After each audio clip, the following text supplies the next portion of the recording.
Welcome to the Rutherford County School Board Work Session, November 22nd, 2022. The first call to order will be Pledge of Allegiance.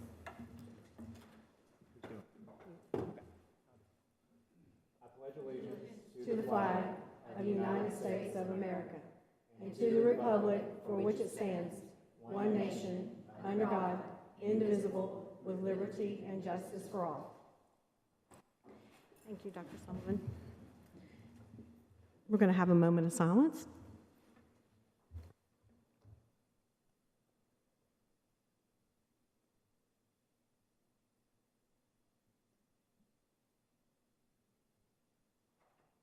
Thank you. Please remember Mr. Roy Waldron's family and his passing. His services are tomorrow. So first of all, we're going to skip the approval of the agenda. We're going to skip any questions for the consent agenda.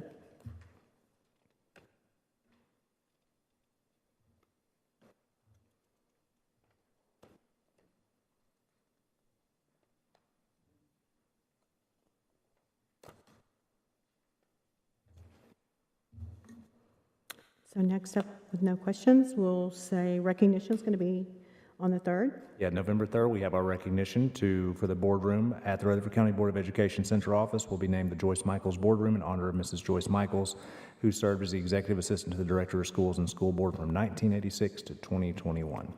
Yeah, she was wonderful. So next up would be, any questions? I'm going to assume there's no questions on that. So, and no visitors tonight, Ms. Hopkins, thank you so much. So next after that will be number 8. Yep, number 8. So number 8 is a draft. I emailed you a copy as well, just so you could have, and because we're trying to work smarter, and so I know that tonight is a long night after having the meeting earlier that was for a discipline hearing that was closed to the public, but now also having a work session, but that's trying to work smarter. So we may have a couple things that have to be finalized before the agenda is officially official. One of those being this school calendar. So I want you to have a draft of the school calendar. Per policy, we have to have a calendar committee.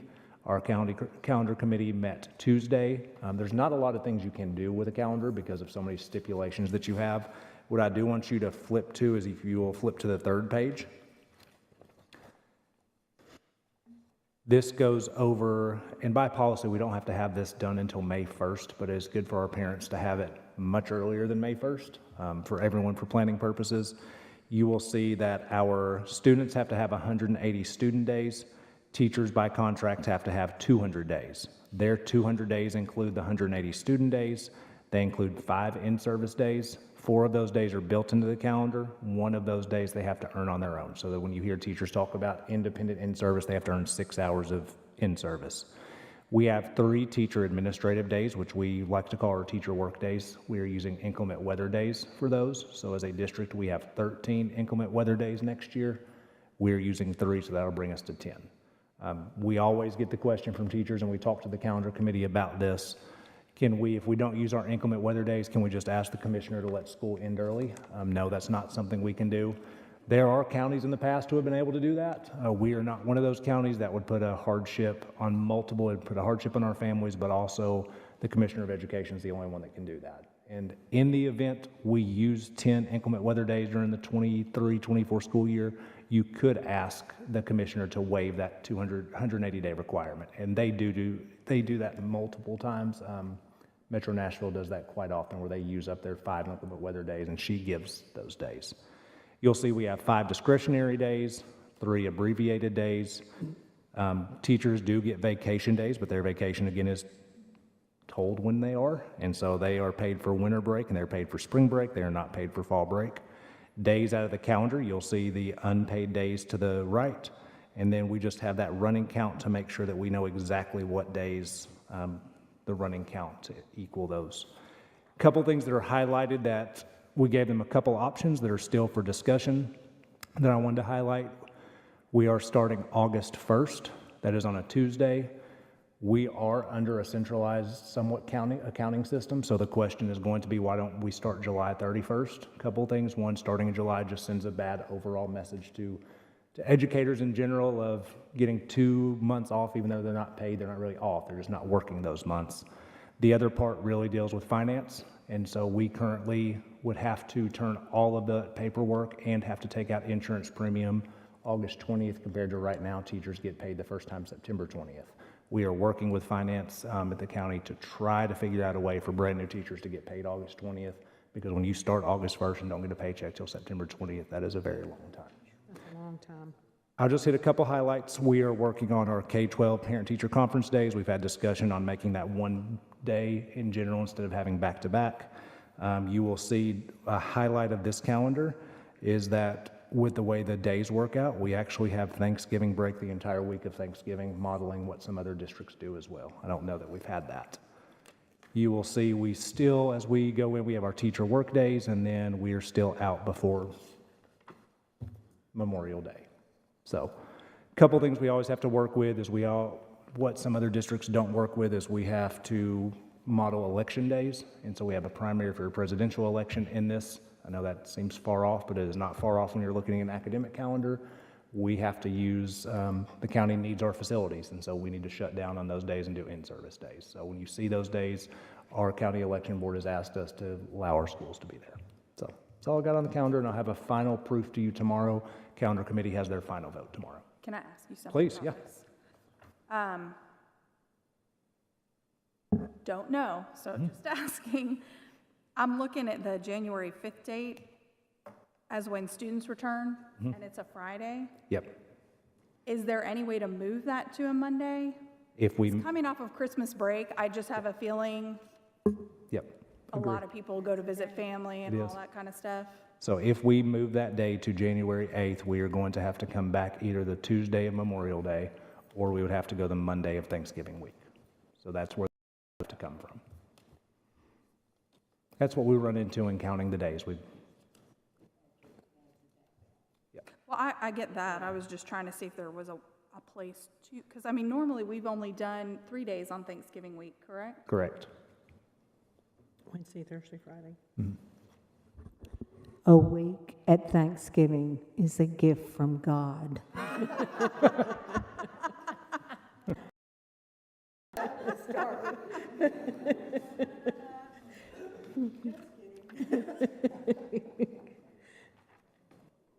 But I would agree. The one thing I would say that I do like about that day is we do have a lot of students who move into the area over Christmas break. That is not a large instructional day anyways, coming off of Christmas break, so it allows schools to reset norms and then enroll new students. This year we were supposed to start back, I believe, January 2nd with teachers originally, and then students January 3rd, and we were able to push it a little bit, and we were going to run into that same issue. Okay. Good question. Any other questions? Thank you for this information. I love to have all of this so we can go back and look at it. We look forward to the final. No more questions. We'll go to number 9. Number 9, strategic planning. The Rutherford County Schools Board recently held a retreat October 13th and 14th with the purpose of setting a new strategic plan. As part of this retreat, a modified vision, mission, and 5 district goals were developed. Mission, investing in our students for tomorrow's possibilities. Our vision, collaborative culture, successful students, empowered educators, and proactive planning. And then 5 goals. First, provide early interventions that address student needs and support the whole child. 2, recruit, retain, and support highly effective employees for our growing and diverse student population. 3, increase achievement for all students by providing a high-quality and equitable education. 4, create efficient operations that optimize the investment in our students. 5, ensure all facilities provide a safe and equitable space for our district to learn and grow. And so we are conducting this the way it should be done so that our school board develops the goals and then our staff develops the action steps to meet those goals. Hasn't always been done that way, but that's the way it's supposed to be designed in policy. So it was overall a great retreat and got a lot done. It was a working retreat, I promise y'all. Absolutely. Even after dinner, we went back. Yes, we did. We did. Any comments or questions? Okay, we'll go number 10. Yep. Number 10 is the annual calendar, tab 2. Our screen up here is not on. I was looking for it, trying to read. This is not an academic calendar. This is a that TSBA, our Tennessee School Board Association, talks about having. It's not a requirement. Not every district has it, but I feel like it is a good calendar for us to follow. It is not all-inclusive of all the things that we have to follow, but it gives us an overall annual board calendar of here are the policies that we need to have in place and adjust things. There's one, for example, that by December we're supposed to have principals submit what their building needs are, and we do that as part of the budget, but we don't necessarily do that as part of the way that the policy requires. It has us when making sure we dictate when our charter committees have to be done, also making sure we have just our different calendar dates of what happens each month. So if you have any comments, questions, please reach out. I feel like that helps us just stay organized and making sure we're doing what we need to do. Can you go to tab 2 real quick, just so everybody can see what it looks like? Yep. And so you'll see we have our mission vision introduction, and then we have every single month what we kind of go through and have to accomplish every month. And we normally will approve this in August, the annual agenda, but since we don't have one right now, this was the appropriate time to go ahead and do this one. So, and again, nothing holds us to that other than our policy dates, but it's just good to have. It is also a good checklist. Absolutely. Any questions or comments? We'll go to number 11. All right, number 11, school safety. The board's requested to entertain a second position for school safety. Currently, RCS has one position allocated directly to school safety, and this position would serve as an assistant to our school safety director. Due to the time-sensitive nature of school safety, this position would best be filled as soon as possible, instead of waiting until the 23-24 school year budget process. This position will be funded out of ESSER 3.0 funds for the 23-24 school year and included as part of the GP budget for the 23-24 school year. Any questions or comments? I think this is very necessary. We have grown incredibly large, incredibly fast, and she's one person, and I believe she needs the help, and I think this is a great thing. I agree. I think this is a fantastic suggestion. I agree with the ladies here, and also I have a question though about the funds, the ESSER funds. So we know the ESSER funds are just temporary. Correct. Right. It's a general purpose budget. Is that what it's going to be pulled out For the of next- moving forward? And we probably looking to see, so we have some options that I'll bring before the board. So this probably would not start until January would be my guess. We have to wait till an ESSER revision for our budget. Dr. Goyen will come back before us, bring us what our expenditures are, what we have left, what we need to move around in line items. We'll submit those changes to the Department of Education, then we wait on them to approve it through the E-Plan portion that he kind of showed us. We have through ESSER 3.0, we could actually fund this for an additional year out of ESSER 3.0 because that doesn't expire this June 30th. It's June 30th, 2024. So we have the potential for a year and a half to fund it out of there. Okay. But you're right, Mr. Tidwell, we don't usually fund reoccurring No. expenses out of ESSER, so you're correct. And I'd like to say, the gentleman in the back, our guys in green, everybody sees them running around, but Miss Esser, she does a lot.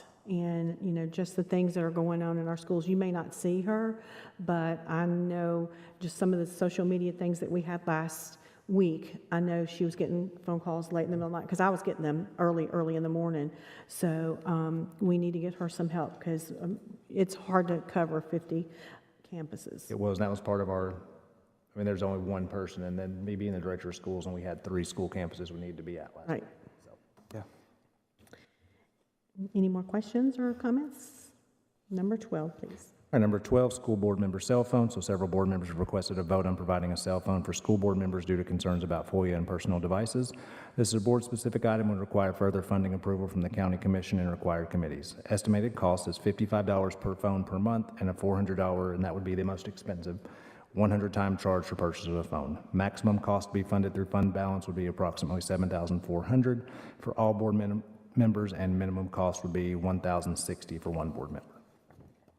That's for a year, correct? Correct, yes. Yeah, not per month, for a year. Any comments? I'll just say, I don't know what it is. I think y'all talking about the phones has made mine lose its mind, because it's the data that comes through with some of our emails. I can see the notification come through, but when I go to the inbox, it's not there. So I think there's a lot to be said about this. I think on surface, it seems okay, but we're having to go, the county commission doesn't have phones, and we're having to come to them for the absolute necessities, and I don't know that this is an absolute necessity. I really don't, I'm not for this. We've got bigger fish that we need, I think. But that's just my opinion. I hate to put Dr. Sullivan in the position of going in and asking for millions for an addition and then turn around and asking for cell phones. I think it sends a very poor message to our constituents. I would just like to say that for those of us that have work outside of this and businesses outside of this, and Tammy doesn't even, and her phone's not working right because she's trying to download so much data. The points I think were just brought up before, I'll just reiterate them, that it gives someone a phone number without us having to give out our personal number to talk, allows us to keep board stuff in a completely separate department, which I know for myself, I won't speak on behalf of Caleb, but I know he uses his phone for business a lot, is a thing. It's not about trying to get someone to spend money on us, but we're trying to do the best we can with our job without it interfering with the jobs that provide money for our families, so. And this is just for those school board members that want to have a phone. And I think this is for all that we are doing. And I mean, we were at 3 campuses today. I think $1,000 for a year is not a lot. I think our constituents would. Y'all can write me or email me or call me and tell me if you don't think this is a good use of the money. Anyone else for comments? I can see where the chairman might need a phone. I really can, because I am sure you are called 500 times more than anybody else. And I would not vote against that.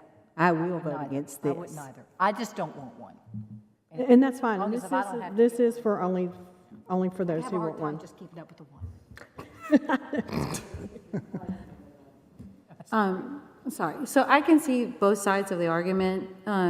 Originally, I was the one who had started the conversation of the phones because I did at the time have a position that I did all of my work on the phone, and if there was a FOIA request, I will have to give up the phone, which was where I conducted all my business activities, and that will make me be out of pocket for a few days, and I needed, so that's where the whole concern. So, so I don't need the phone at this present time. If it's a savings cost, I don't mind not getting a phone so that the people that do need the phone because of the business purposes can have it, then I'm okay with that, to save the money in that aspect. Mr. Tidwell? Again, yes, just to reiterate, the same point is I like to keep business and personal separate. I think everybody respects that. We do that with our emails. That's why we have school board emails. I do run a couple of businesses, and also I use it for work every day. So for the same points that Ms. Rosales brought up, which I thought were very accurate, for her, the situation's changed. For me, it is not. And so, I respect the decision of the board. And that's why we have a vote. But I think it's done by individual basis. So I would ask you to look at it in that direction. There again, I respect the decision of the board. Any more comments? Number 13. Item number 13, Curriculum Instruction, Tab 3, so Rutherford County Schools Online Teaching Contract. Curriculum Instruction Department's requesting permission to continue the Rutherford County Schools Online Teaching Contract from January 2023 through May 2023. The contract outlines an agreement between Rutherford County Schools and teachers to provide instruction in online courses outside the regular school day for additional pay beyond the teacher's normal salary. Teachers receive a base pay for each course and additional payment per student in the course each term. A copy of the contract is attached. This was approved, I believe, in June. So basically, we used to have Rutherford County online, and this is bringing that back to allow our students an opportunity to earn credits they may not be able to during the regular school day. Any comments or questions? Next item, please. Our number 2 goes right along with it. Curriculum Instruction Department's requesting permission for Rutherford County Schools to begin writing course curriculum in the Schoology platform for the classes offered through RCS Online. Beginning summer 2023, RCS would like to begin utilizing its own curriculum through Schoology platform and discontinue use of Imagine Learning for students seeking initial credits towards graduation. Item E of the online teaching contract outlines an agreement between Rutherford County Schools and teachers to write the course content and upload to the Schoology platform. These responsibilities were performed outside the regular school day for additional pay beyond the teacher's normal salary. Teachers receive a base pay of $2,500 for each half-credit course written. And that, again, is us using our own curriculum following state standards instead of using an additional company. Comments or questions? So we're still in 13, right? Yes, 13, number 2. Okay. Sorry, I've got a head, I'm sorry. So how, this is not for online school. This is an additional type of course that's going to be online for kids that are in school, in person. Yes, and it can be a little bit of both. So this allows high school students the opportunity to earn a credit or make back a credit. Okay. Last year, as an example, we used Pearson to do this process for us, and it was $750 per half a term for that cost. That was way too much for our students to be able to afford, especially these kids, a lot of them making up credits, or sometimes your students who may not have the economic means. And so instead of paying a company, we've been able to save money and get our own people to do this. Yeah. But the money has been, the budget has been already allocated. yes. That was so. Yep, it is. Any further questions or comments? Number 14? Number 14 is very similar to the ones we have with MTSU. This is Stewart's Creek. Agreement for sponsorship and advertising between MTSU and Stewart's Creek High School. Tab 4, each individual school that chooses to partner in this sponsorship will come before the board. Is this the $5,000? Okay. Next item, please. Number 15, Collaborative Conferencing Committee. Pursuant to Section 495605, the Board of Education is required to appoint management personnel to serve on a committee following a majority vote in favor of collaborative conferencing. So our suggestions, Dr. Andrea Anthony, Dr. Kelly Chastain, Dr. Kay Martin, Brian Lewis, Suzanne Free, she is assistant principal at Buchanan Elementary, Dr. Latoni Murray, she's the principal at Stewart's Creek Middle School, and then Larry Creasy, the principal at Siegel High School. And Ms. Bratton? Okay. So she serves on the special questioning committee, and the people by the collaborative conferencing words, it says that the school board shall select and appoint its representatives from management personnel, i.e., those employees who devote a majority of their time to the district-wide areas of personnel, general management, or fiscal affairs. So that's why it would be a team of people made up of central office personnel and principals, and then the other side of the, we have 7 members. The other team will be picking teachers and representatives in the school. So it's very spelled out specifically. That's why. Well, the last time we met, you just wanted to get out of charter school. Caught me. No, we did meet. We had a very good meeting. yeah, we we met. did. And we've got it all set up for the dates of December 5th through the 9th. We worked on an email to be coming out from collaborative conferencing, and then with daily reports. So we hashed out everything that we need to do. We had a really good meeting last week. Great, thank you. Okay, I just didn't want to leave you out. All right, so all these individuals would go, or to be one out of the list? No, it is this group, and it matches the size of the school. Okay. And several of these, I know that Dr. Martin, Dr. Anthony, I know Suzanne and Larry and Brian. So a lot of them did it the last maybe 4 years ago. Is that correct? Yeah, I knew it had been a few years. Yeah. 4, I think. Any further questions? Number 16. Number 16 is a trademark agreement, tab 5. So if you don't mind, I'll just read all 3 of these because they're all 3 the same. Walter Hill Elementary School, Buchanan Elementary School, and Whitworth Buchanan Middle School request approval of the attached contract with Georgia Institute of Technology for 5 years from the signed contract date. Basically what this is, we are using, I think, is his name Buzz? That was his official name? Yes. So Buzz is the mascot for Georgia Tech, and to make sure that we are protecting their intellectual rights, we need to, cost to the board, make sure that we've approved and followed their stipulations. Thank you for explaining that, because I, for the life of me, was sitting here going, why are we doing a contract with We are using Georgia Tech? We are using their logo, along with probably hundreds of other schools in the country, but we're going to make sure we do it the right way and legally. Thank you. Any other questions? Number 17, please. Number 17, affiliation agreement with Fortis Institute. The nursing department at Fortis Institute has requested clinical affiliation with Rutherford County Schools. They would like students enrolled in their associate's degree nursing program to shadow a Rutherford County Schools school nurse as part of their pediatric clinical rotations. This would involve approximately 12 students per semester beginning in January of 2023. Ms. Winters, anything you want to add to that? We have partnerships with how many places do you have it? Okay.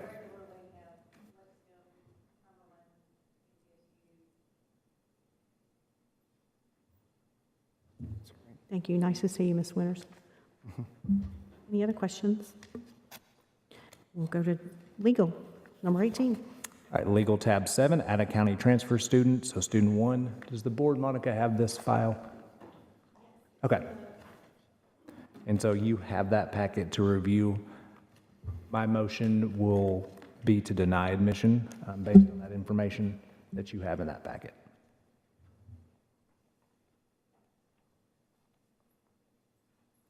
Are we returning these, Ms. Ridley, are we returning these to you after today, or can we keep these?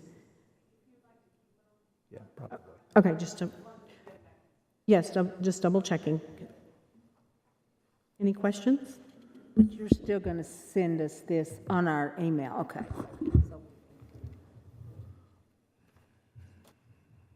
No further questions. We'll go to number 19. Oh, we still have the disciplinary hearing appeal. Oh, sorry. We don't want to miss one of those. No, we don't. So disciplinary hearing appeal, and so you'll see we have started to number our cases as well so we can identify them easier. Case 22-1001, the board's been requested to review a decision of the disciplinary hearing authority, DHA, to uphold the remainment of a student from Laverne Middle School. Per policy 6.317, the board may A, affirm the decision of the DHA, B, modify the decision of a lesser penalty, or C, grant a hearing. And then you see a note, zero tolerance offenses as set forth in the statute require mandatory calendar year expulsion or assignment to alternative placement for a calendar year unless modified by the director of schools.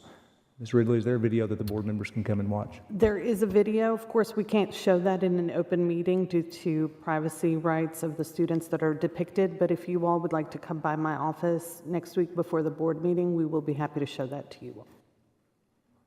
Awesome, thank you. Any questions? Number 19, please. All right, so number 19, one of these, Trey, does this involve Smyrna High School as well? I believe it does, doesn't it? All right, so a little bit of background. So Smyrna High School had a very generous donation from Smyrna Ready Mix last year.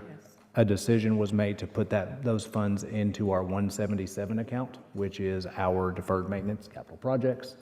That probably at that time was not the right decision because Smyrna High School now has to go back and ask any time that they want to use their funds, and it is an extra loophole that probably didn't need to be there, but what is done at that point during last year. So this amendment budgets $188,963 from $34,685 committed for capital projects fund balance to education capital projects $99,100, $399. Those are just our line items.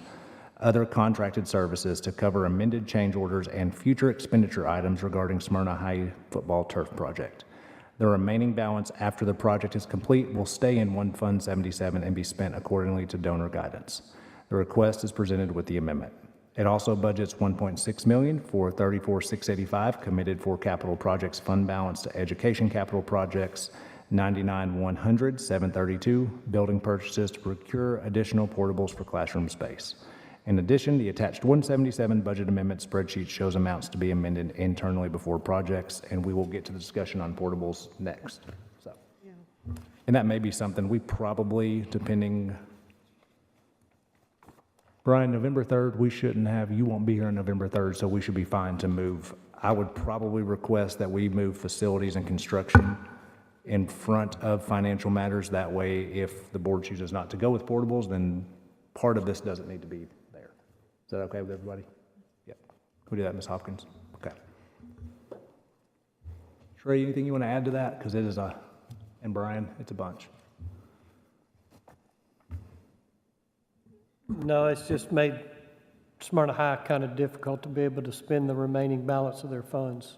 I have to do additional work, and it's okay with me, but it's kind of aggravating for them. It is, and our finance department's been great to work with, but let's say Smyrna High School they have extra funds left over. The donor has allowed them to use the funds at their expense, what they deem necessary. They need to buy extra soccer goals. Yeah, that's what there. they bought this time, Yeah. was soccer goals. And it's having to go through our 177 fund that goes all the way through county commission, everywhere else, to buy soccer goals at their discretion. Is there no way that we can fix this? Yes, but no. The reason why we've got to leave it in 177 is I talked with our county auditors, and because they prefer that anything that goes into 177 to stay there until it's expended, because it's earmarked also for property taxes and sales tax as well and everything in there, so they want to leave it in there, even though we're still able to track it based off of what their donation was. They said just for it not to throw up red flags, it would be best to be spent out of there. But going forward, anything like that as far as donations will go directly into the school funds. Yeah, so this is just, Or be spent out of one GP to where we, if we have to transfer it into their school funds, we can. so we, basically it's just created an extra step for funds that are just left over from somebody that donated specifically to this school. Correct, yeah, so basically they have to come to us in order to be able to spend those funds, because Trey has to create a requisition and a purchase order for them in order for us to be able to purchase whatever supplies or materials that they're wanting from that donation. And speaking Yes, it frankly, is it an goes extra back to a step. lack of trust, which is ridiculous when somebody donates that. It's About to say, that's not really encouraging more people to donate to not at all. schools. It's created a paperwork nightmare for all of us. But we're going to work through it. I've talked to the school. They understand that they're still going to be able to spend the money. I'm not critiquing what the money is spent on. They're going to send me their invoice. I'm going to create the purchase order. They're going to verify they got it. I'm going to approve the check, and we're going to cut them a check. Yeah, no, I appreciate that. It's just extra work that was probably in hindsight not necessary. That was a nicer way of putting it than I did. Thank you, Troy. And I will say this, there is an email that was sent out from Smyrna Ready Mix from their president as far as how to use that fund, and they said could be used at the discretion of the school. So, that's the reason why Trey's not going to critique it as far as what they're asking for, because they said they could use it however they chose to. Yeah, I mean, it's a very generous donation, He's- very generous. He's been very generous. Y'all send him cards and thank you notes. Yes. Hey, somebody spends $1 million, we can send a thank you note,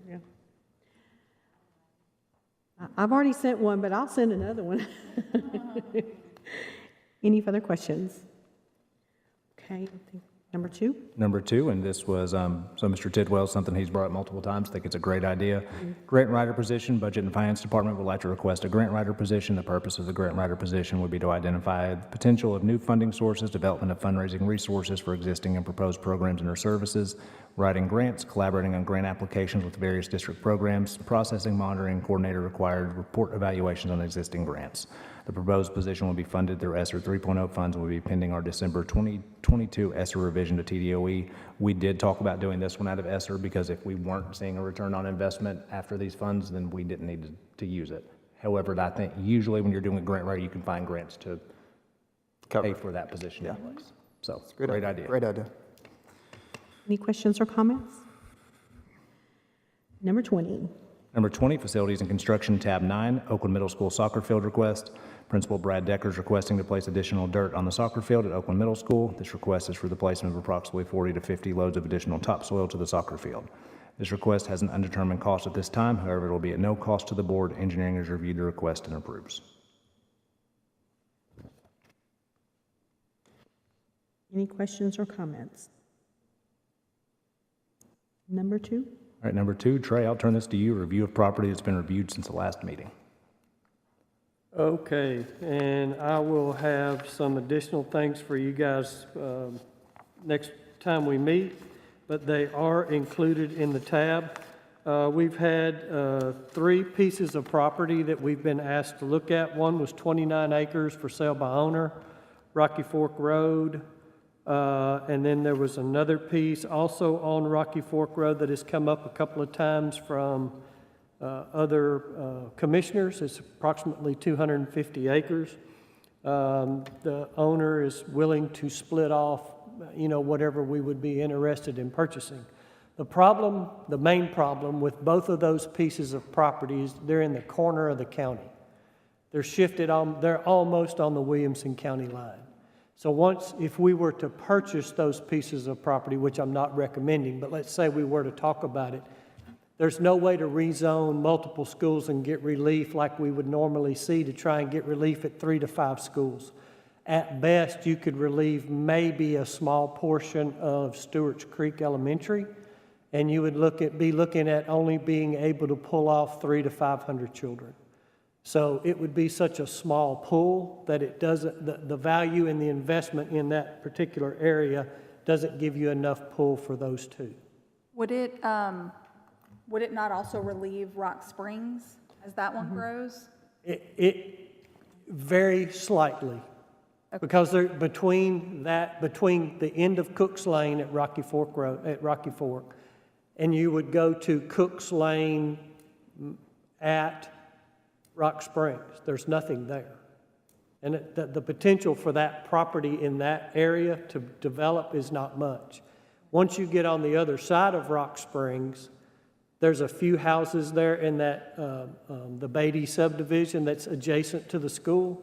There's not much there, and the county line is right behind you, the Williamson County line. But we've got that Arbor Ridge development, which is like 600 homes. But that would- there's that- 2 more phases of the Ridge as well, correct? Yes. 14,000. But there again, and it would be No, very. I'm just trying to talk, because I know we've got growth coming too, so I'm just, You could be 8 to 10 years with a school sitting there with 300 students in it. okay. If it was further, let's say it was on the, closer to Rock Springs Middle, down in that area where you had more to pull from, where you could help additional schools, then I would probably have a different view. So I know we're very concerned about Stewart's Creek Elementary and Blackman Elementary with their capacity issues. The Beatty property, is that more of a central location to those 2 schools that would help relieve capacity at those 2? It would actually help Rockvale, Blackman, and Stewart's Creek. If you dropped one in there. Now, I realize it's very close to Brown's Chapel, but based on where it sits, you could actually do a little with Blackman, Brown's Chapel, and maybe some Stewartsboro. Not much, but you could help a little. And I'm going to go over a little bit of the, not what we want to talk about, the R word of rezoning during director's update that involves a little bit of that. So. But they are that far. Now, I did have another piece that was brought to us that actually is on Veterans Parkway. I'm sorry. Yeah, it's on Veterans between New Salem and 231. It's too close to a city elementary school to be able to help us elementary-wise, but there is the potential that it could help us from a middle school. Talked to Shane a little bit about it. We would like to probably do a little more investigation into it. And I think it's a smaller piece of property, somewhere around 40 to 50 acres. We could have gotten somewhere around 70 to 75, but we don't need that much. But I'm probably going to continue to talk with that owner, because it could be a very good potential to help us in that Christiana, Rockvale, Blackman Middle. That zone is where it would help us. So I'm going to continue to look at that piece. That's the 3 pieces that I have not discussed with you all that have been brought to me to look at since our last discussion. Would you mind repeating the relief for the schools that you mentioned with the Beatty? It would be properties? Rockville Middle. Rockville Middle, that's the one. Which, depending on how the zoning works, you could pull some from Christiana toward Rockvale. But Rockvale, Blackman Got that. would be the 2 main Okay, ones. okay. Which, if we could, The Beatty property. the Beatty would be Blackman. A little bit of everybody in that area. It's a little bit of everybody in that one, because there would be multiple shifts with the Beatty property.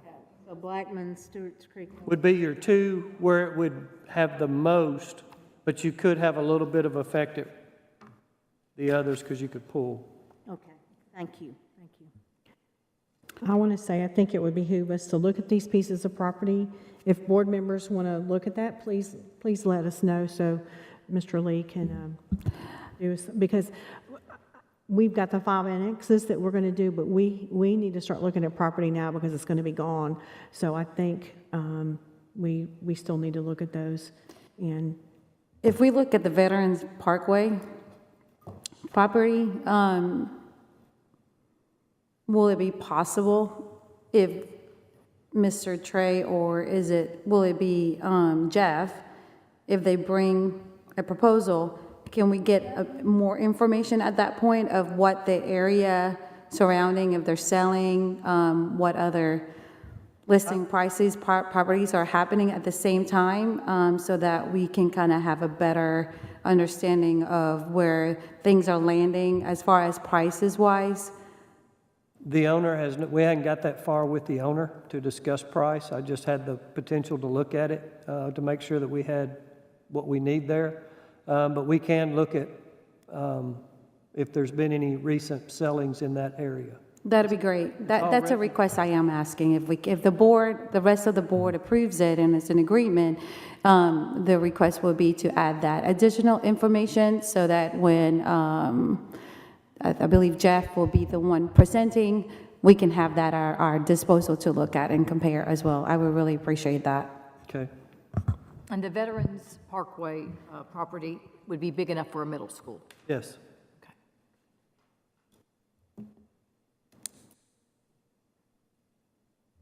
I think at this point, everything's on the table for us to look at.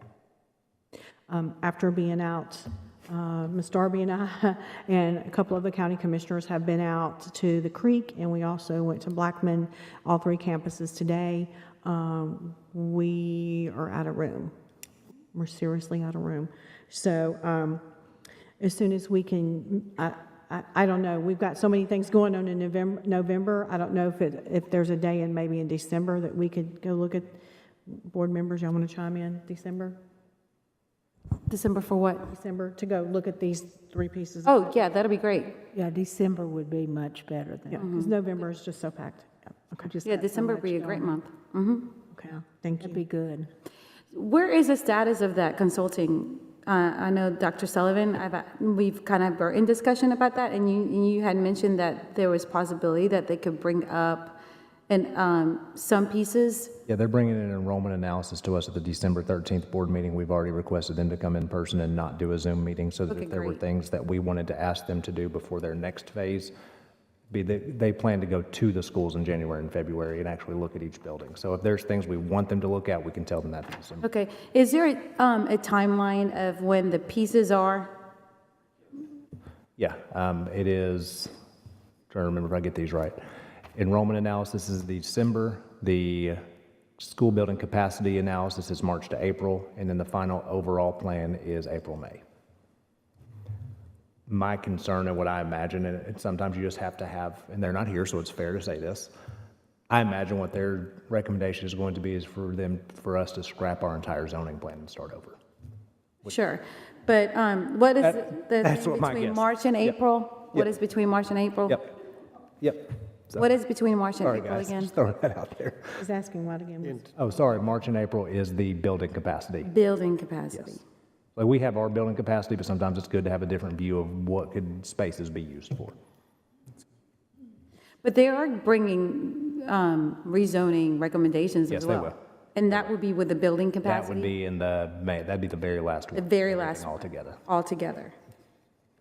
I imagine one of their options, and so let me clarify that. I imagine one of their options will be, here's a rezone, and it probably would impact most. And that would be something we would want to put into a multiple-year phase process so that our parents know this is happening, with the understanding of that point where our property is, what buildings we want to build, so that parents could, hopefully, we could get a handle of this and not have to rezone all the time. I agree. I think we should look into it more of a phase type of situation versus we're doing this all in one lump sum. Because if we go at it as if people think it is a one lump thing, it's going to create a lot of angst and anxiety on the other side. It's going to depend on as well what properties are coming open Right. and what buildings. Absolutely.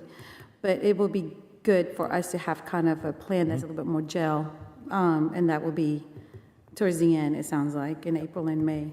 Now, they're looking at new buildings, new area, new subdivisions, all of that. too. Everything So this they've is met more of a with. long-term. It is, than yes. Just trying to solve a quick. Correct.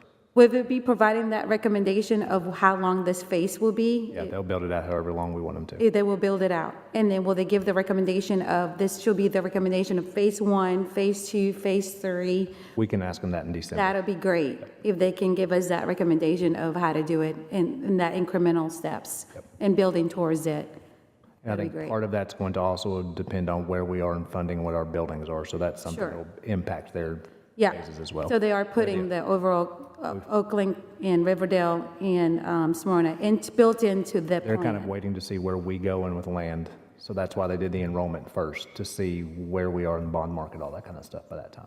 But So they're yes, they'll put in waiting, okay, anything so that we say that tell them. again, I'm sorry, the land situation that you said something about land, they're waiting on the land.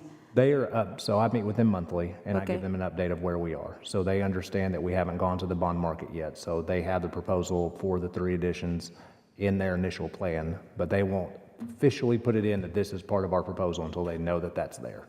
I understand now, thank you. Number 3. So the Verizon radio request, the board's not been receptive to radio towers in the recent past. Verizon has requested a tower at Stewartsboro Elementary, bring in their requests for comments. This is one we continue to get lots of requests for. Well, we had this not long ago. I brought one for Central Magnet. It was turned down by the board. It was also turned down by the city of Murfreesboro. We had one back earlier at Stewart's Creek.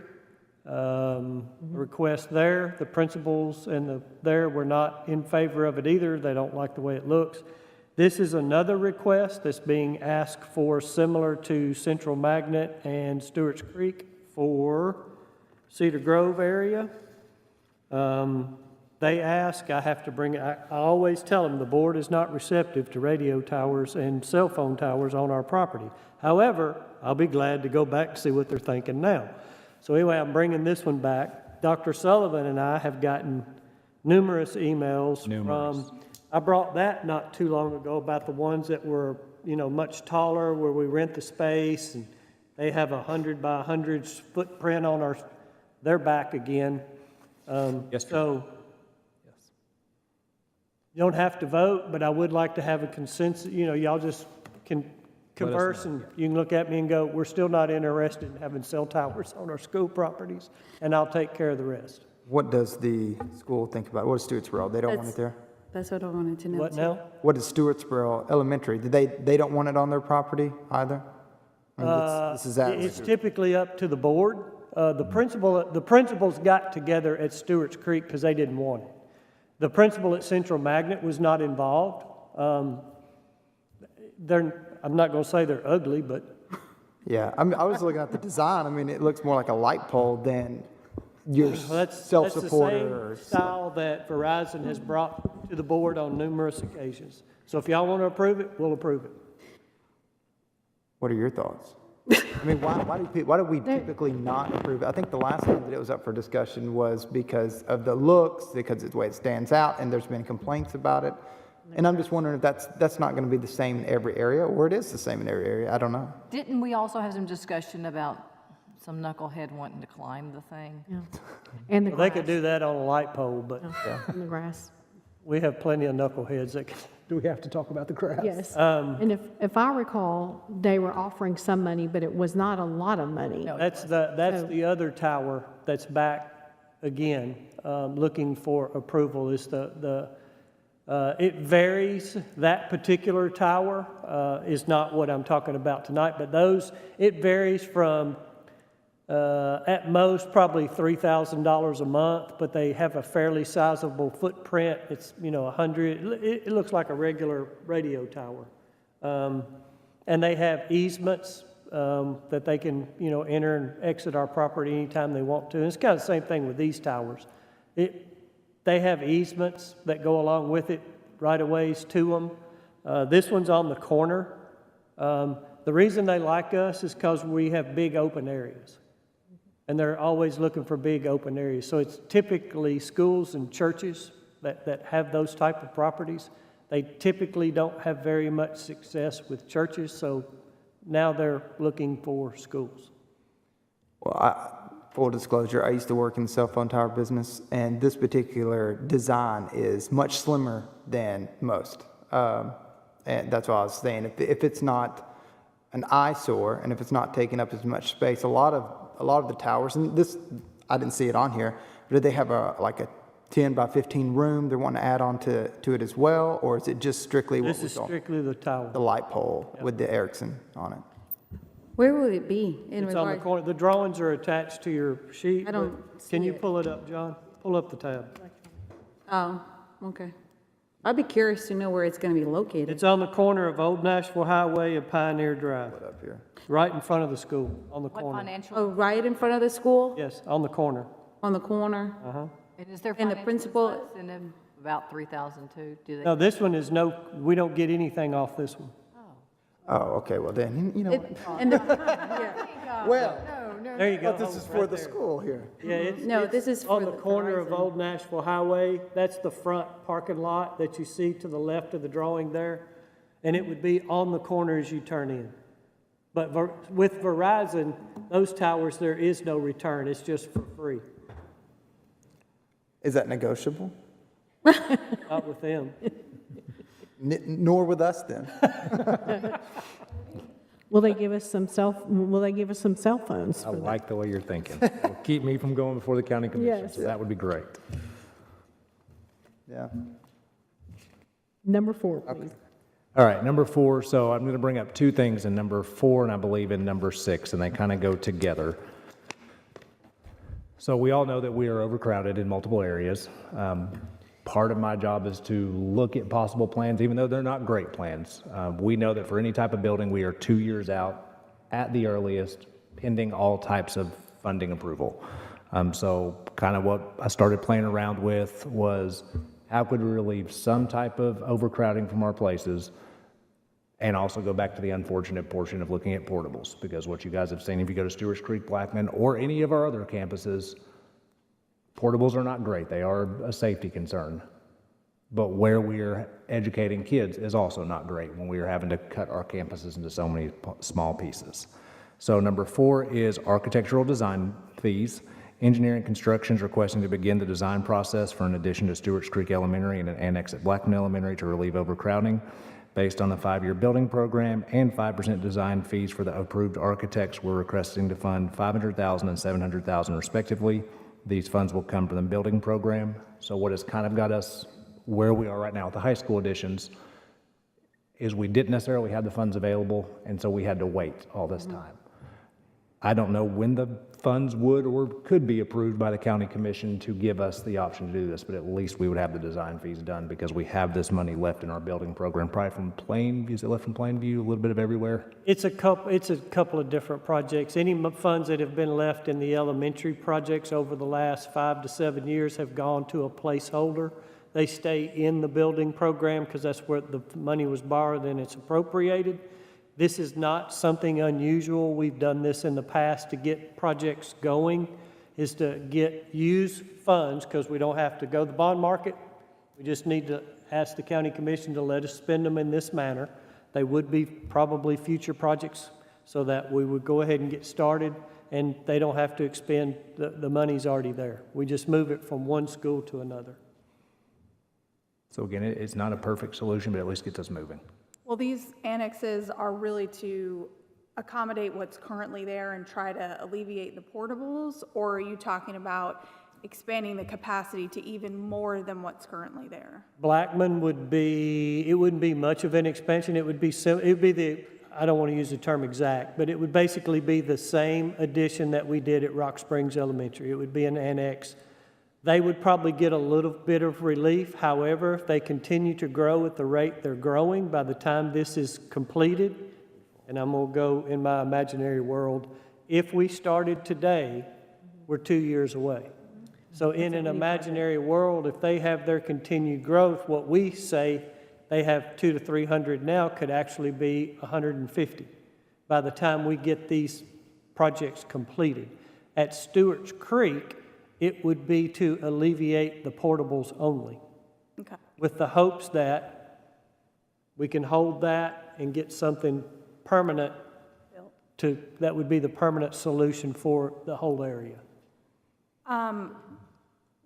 Just to kind of fill you guys in and the public in, as Tammy mentioned, her and I visited all 3 Stewart's Creek schools and all 3 Blackman schools. Fellow board members, if you have the time, I would highly suggest contacting those principals and taking a look, because seeing in person what it looks like when we've had to convert storage rooms into classrooms, what some of our teachers and administrators have done a phenomenal job working with what they have. They're not complaining. It's incredible. And being a mom myself, I would have no idea if I wasn't on the school board. And so I think the public really just doesn't have any idea of the growth and the issues that we are facing. Seeing it in person is just, it's mind-blowing. And it's definitely something that probably should have been looked at several years ago. So we are really behind the 8 ball. My personal thing is I would love to see these additions to get rid of the portables and accommodate what's there and find somewhere to build another school. I'm very concerned about making our elementary schools too big. Statistics are out there that say it is not good, it is not helpful to their learning environments. So thank you for putting this on the agenda. I think it's desperately needed. Yes, thank you, Dr. Sullivan, because I think this will kind of close that gap in how long it takes us to Right. do this. So thank you for doing this. So, Yeah, I think you're right. I mean, I too have visited the schools. I've gone to multiple schools twice and seen what you're talking about, Ms. Darby. So it's good that we're trying to be a little bit proactive. I know Blackman Elementary School has been talked about for the past year and a half about the addition because of the overgrowth. So it's good that we're focusing more on the elementary schools as well. It's good that the high schools are getting that, but we also need to think about the elementary schools and the middle schools as well. I think we need the big picture, and that's what. Absolutely, we're going to get the big picture, but it's good that we're also including these schools that have been talked about for a long time. So the big picture is absolutely something that we do need to look at and be committed to, but we also need to be proactive at the same time, so it's a good thing. and that's kind of where this is. I'm not sure this is the perfect solution, but we keep passing something along. At some point, you can keep trying to look for the perfect solution. No perfect solution exists, so we need to do something. So, connected to that. Sorry, go ahead. That's okay. You want to go to number 6 and then? Yeah, let's back go to up? number 6. Okay. Go back to number 5. All right, so number 6 is the other portion of number 4. So a portable purchase, and I'll go over in the director's update, and I promise I'll be quick because of the time of that, but I do want to show you that option. Portable purchase, Engineering Construction is requesting to purchase 5 double portables for Stewart's Creek Elementary and 5 for additional schools as needed. Due to growth and no portables becoming available for the next school year, there will be a need for these portables. Portables will need to be purchased after the first of the year to be available for next summer installation. Anticipated cost is $125,000 each, and installation materials, furniture, and technology to be $35,000 each. Engineering is requesting to use $1.2 million for Fund 177 fund balance to purchase these portables and use $350,000 if necessary for Fund 177 as well. I know that's not a fun conversation, but we are not going to have any portables come available. We were hoping the ones, and I'll go ahead and mention the Rockville Elementary. We're hoping Rockville Elementary portables, we could go ahead and start moving on those because we have those already placed, one going to Stewart's Creek. Rockville Elementary, we are waiting on is it a meter that we're waiting on? Been waiting for 4.5 months. It's a fire meter. Yep, and we got our new estimated deliberated date today of January 15th. And we also got the updated information from the fire marshal. We can get no occupancy until that is installed in place and approved. So we have a building pretty much done, ready to go that we cannot move into. Can I ask you, what you're asking for the portables, does it include funds to cover the walkways? Is that included? We would need to add that, wouldn't we? We have not done that in the past, but if that is a request from the board, I'll be glad to look at adding that in. Yep, probably. Okay? Yeah, it's seeing some of these walkways and these elementary school kids trying to carry a backpack and everything else or walking in the rain from one building to another is just not acceptable. I don't know what else to say. Agree. Yeah, I know portables isn't a conversation these schools that are overcrowded want to have, but there's just really not another short-term fix at all. And what's happened in the past is we've been able to leapfrog. You know, as we've done buildings, we've been able to move them from one place, and we've kind of played the leapfrog game. We've stayed in front of them, but we haven't. Once we move the ones from Rockville Middle for the next 2 years, there's nothing to move. And we're going to have this continued growth. They've got to have the space for the children. So it's not a tasteful thing that we're biting off, but it's something that we basically have no choice. Yep. And what I like to put it as is number of students for growth. So let's say there are 10 doubles, that's 20 classrooms at 25 kids apiece. We're still not meeting our growth for 1 year with these portables. So, And I've gotten some requests from parents out of Stewart's Creek. oh, yes. After also visiting Stewart's Creek Elementary, and they don't want the portables there.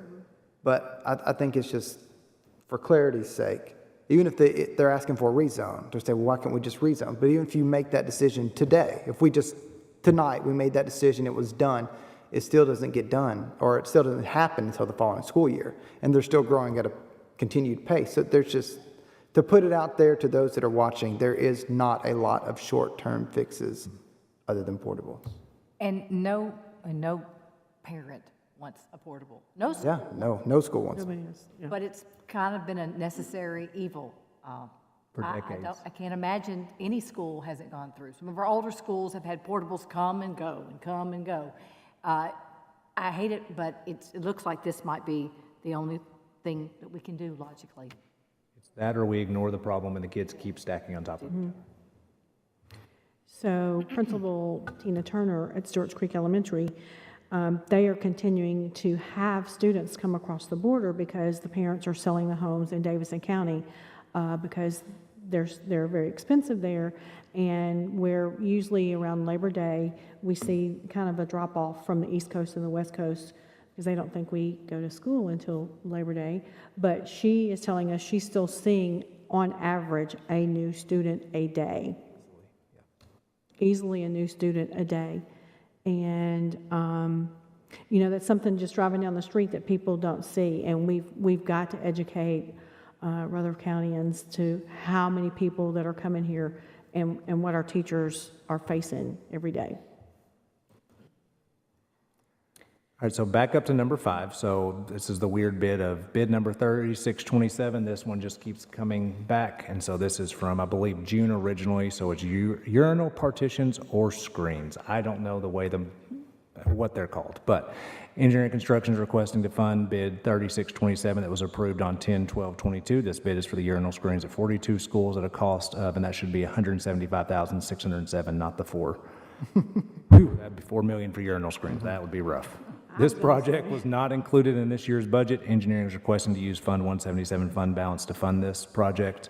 I know that it's a privacy concern, but my suggestion would be we have bigger things to worry about right now. Exactly, that's I what I was agree. about to say. It's not that we don't want to do this, we do want to do this.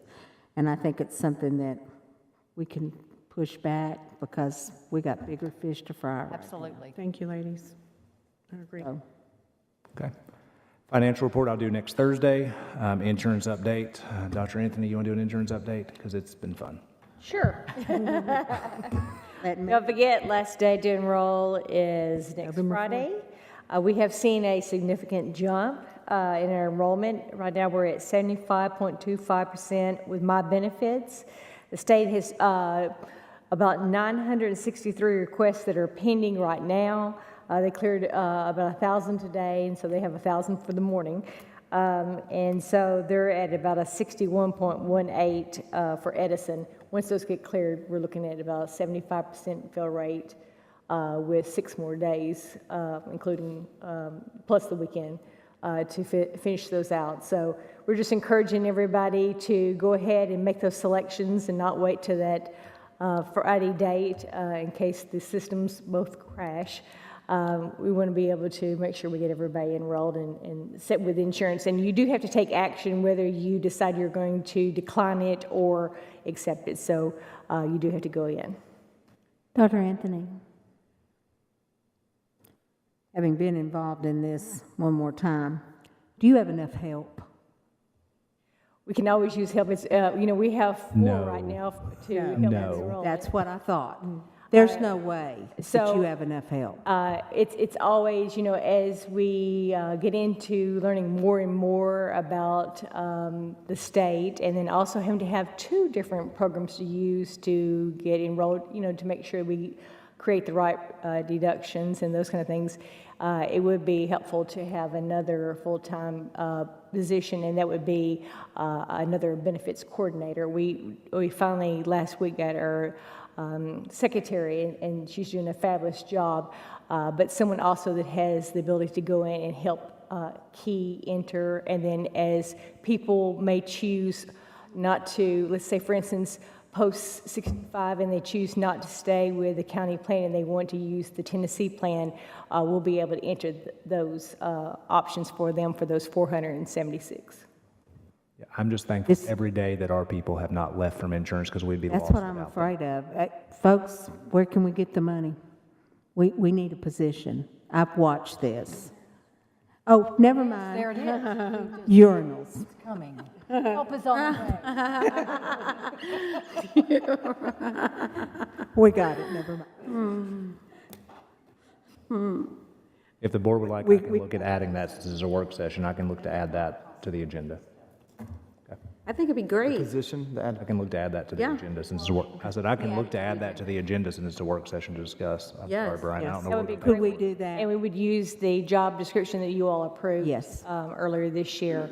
It's just that having the access when you only have 4 people that can enter those, when people are just really needing additional assistance, it's very hard for people for 6,000 entries, yeah. I saw Miss Couples leave tonight. She left about 7 o'clock. And that's probably pretty early for her. Yeah, so we got to help these people. Absolutely. I got several texts today, and they're asking, ask Dr. Sullivan to give the principals a little more grace and everything. And I was like, we get it. We get it. And then there's also someone who is at the Blackman Middle who's kind of found the magic sauce to that, who said that he would help if anybody needed. I won't say his name publicly, so everybody's not, so everybody's, not calling him, but I will. I've got to figure out where we're going to pay it from, and I have to talk to Brian first. So Brian's turning red over there, and I'm trying not to call him out. But he's smiling about it still, so it's good. Keeps us cool. Financial report we'll do next Thursday. Or sorry, I talked about that. Director's update, just a couple quick things I want to hit on. So there was some discussion around flu shots. So I want everyone to know why we canceled the flu shots. So flu shots, when the company reached out, we allowed this company in October of 2020 and August of 2020 through October of 2020 to do flu shots. They're called Tennessee Health Heroes. I made the assumption they were the Tennessee Department of Health. That is not who they are.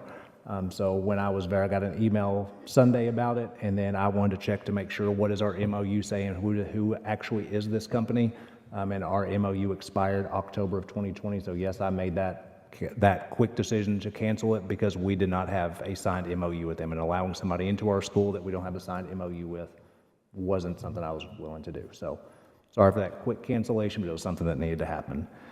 Something that I mentioned in my board email to you that I'll bring up for next year so that our teachers know that it's coming. We will be looking at potentially doing subs ourselves.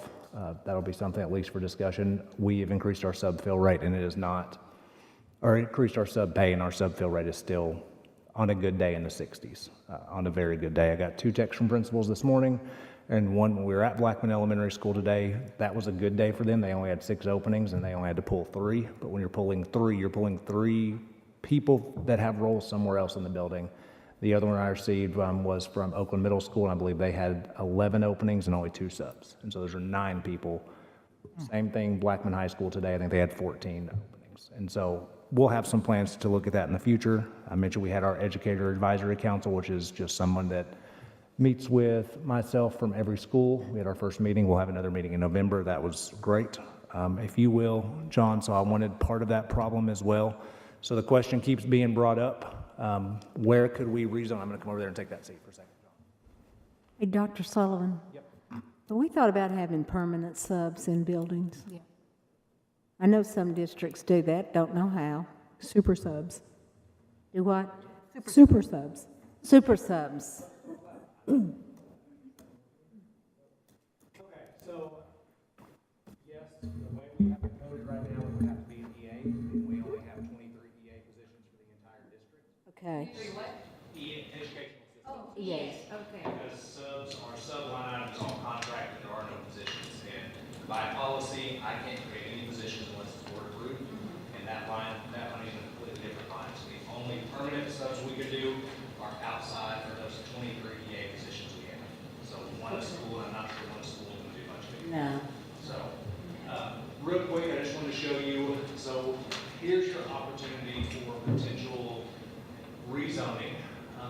here is the Stewart's Creek Elementary area. All of these little dots are students, or a home where students live, so you can have multiple students in that.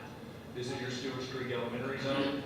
Here is your Browns Chapel zone. I came back today and thought, I've got a great idea. We're going to move this area right here away from Browns Chapel and move some students over here. Then I came back and there are 5 students that live in that area. So, not really going to help us whatsoever. So please know this is just an idea that we can look at if rezoning is something the board is interested in. It's not something anybody wants to do, so we have a big master plan, but here are the options. I've asked Shane to give me a true report by Thursday, Shane Morgan, our planner. You have this area over here that is Browns Chapel. We looked at this section right here. There are 276 students that live in this little spot right here, which would overgrab Stewartsboro Elementary. Because that's my initial thought. Stewartsboro Elementary has about 200 seats. I was hoping there were about 100 students here. Move them over, there's 276. So your option would probably be to split Lawrence Road right here, where some go to Stewartsboro, some stay around Chapel. Would allow you to rezone a little bit over here, Stewart's Creek Elementary, back over to Browns Chapel. So these areas are all zoned, and it does mess with the middle schools because they're zoned like Browns Chapel, Blackman Middle, Blackman High. You'd be sending Stewartsboro, Blackman Middle, Blackman High. So there are issues, but it does relieve some overcrowding. The other portion of that, you want to get the other one up there too? Oh, gotcha. Here's the other part of that, and this is the, I hate to say the best part of it, but the best part of it is that next school year, we should have at least 300 open seats at Rockville Elementary. So from a philosophical standpoint, I have a hard time having the situations we have at Stewart's Creek Elementary and Blackman Elementary with the kids on top of each other, at Rockville Elementary having a brand new approved addition annex. Call it an addition or annex, what do we call it now? Addition? Annex. Annex, okay. Never know which one we call it. Having that much room over there, really they have 400 seats, but we're anticipating it growing some, of course. So you can move, and here's Blackman, how dense Blackman is. You can move some of Blackman's zone over to Rockville to fill that up, and then be able to, again, move some of those people in. I don't know that's something the board is interested in. That's something that we can talk about and look at, but if we're looking at a quick rezone, and that's my job, is to give you options and proposals. That is our best option, at least from my perspective, of being able to move. Sure, could you move students north to try to get John Coleman? But if we move that way, you are going to disrupt 7 to 8 schools at a minimum. This is disrupting 5. So I'll be happy to talk to you more about it between now and Thursday. Just want you to see, I'll send this to you as well. Just want you to see that it's not great options, but those are your options.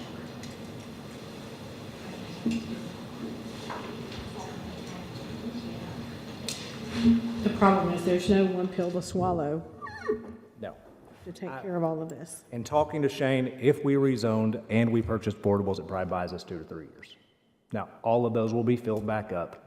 You're going to move kids, and that's the terrible part. If you have a kindergartner, they're in kindergarten in one school this year. They're in another school in first or in second grade, potentially first grade. They're in another school by the time they're in 5th grade, and that is not good for any student to be in 3 elementary schools.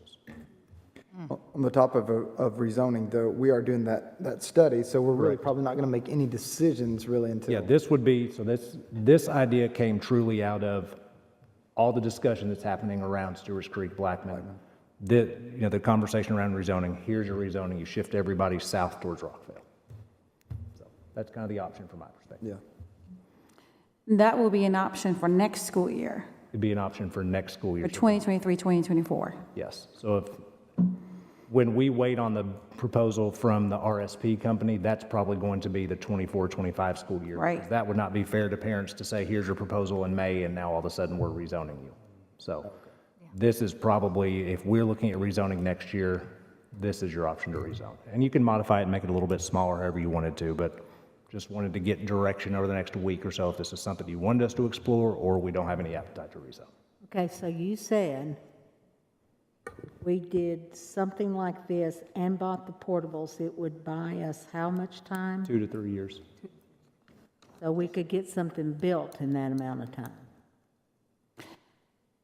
We need If we funding. can get In it theory, funded. Yeah, in theory, in theory. Well, of course.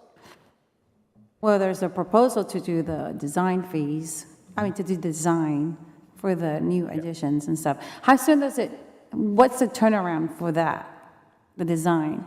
6 to 8 months. Oh, wow. That's why we wanted to go ahead and get started.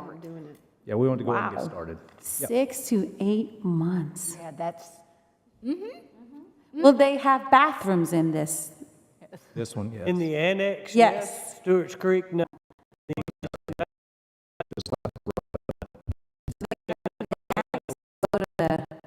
These buildings were not designed to be added onto, so the sewer systems and the water systems were not large enough or accessible enough to be added onto. But the core building will facilitate. They'll go in shifts. So, Without urinal screens, get any better. potentially. Yeah, no, you're. Well, these are the newer schools, so they have the screens. Okay. new building plans moving forward, worst case scenario, would they be with the intention that we could build, and if we do build, we can put bathrooms in there, whether we need them or not, just in case? Plainview, which is the first school that's been built under, I guess, my direction, for lack of a better term, is designed to be added on to on every wing, 4 classrooms at a time, with the facilities are already there. Okay, They're designed, the actual building is designed for the future enrollment. yeah, that's great. Cafeterias are large enough, the bathrooms are large enough. That's and I don't need to go off into this tonight, but one of the biggest problems with schools, and I'm going to get into Dr. Sullivan's scheduling and principles and that sort of thing, is we can feed the children, we can get them through the line, but the cafeterias are not large enough for the children to eat. Stewart's Creek, I believe, is still eating in shifts, and they take turns going to the lunchroom, and some of them are still eating in their classroom. And black. Because they can't get them all in the cafeteria in a timely manner. Exactly this time. Those things, those problems for future additions have been addressed at Plainview. That's the first school. And going forward, as long as I'm employed, it will be my intention that all new facilities are designed to be added on to a time, which eliminates portables altogether. Because if I can build 4 classrooms on a wing, which is the way Plainview's designed, I can actually add 16 classrooms to Plainview. But we can do it 4 at a time. So as your growth begins to hit that 90 to 95% range, we build 4 classrooms. I don't need portables. That buys you a little bit of time. A year from now, 2 years from now, we continue to see that growth. We get back to that 90 to 95%. We build 4 more classrooms. And it works for the administration, it works for the children, and it works for the staff. And by the time we've added on 16 classrooms, we should have built a building and be rezoning to take care of the problem. Great. So that's part of the RFP process then, when you do the design, is to include that as a requirement, to design the proposal, to design with the purpose of expansion. Yes, That's ma'am. part of the RFP. Okay, Yes, ma'am. great. That's great to hear. I Does think that's the- a relief. Does the lead time on the design lessen any if you've already got, I understand it's a different piece of land, so they have to address that, but does it lessen any if we're going to use the same design as Plainview? Yes. Saves you about 3 months, 2 to 3 months. and lots of Basically, and I don't want to say the building stays the same. From the layman's position, they can't tell the difference. But we have a post-construction after about 6 to 8 months. I send my team and we go back and meet with the principals and all that kind of stuff, so that we find out what works, what doesn't work, what would you like to improve, those kind of things, so that when we build it again, those better improvements are in the next phase. So we're not stagnant, we're not complacent. We continue to evolve as things change. Our technology changes. So the answer is yes, it's the same. Yes, it saves us time. The main thing it's done is we've looked out ahead so that we don't need portables. Yeah. To me, that's the biggest thing. Why That's what we should be looking for. Determine what our maximum that we want to be, which is not necessarily 1,500 at an elementary, in my opinion, and I'm speaking out of turn. It's a lot. No, no. But somewhere We're in in that agreement. 1,000 to 1,200, maybe, kind of what Plainview's original is, design is 9 to 950, depending on the demographic.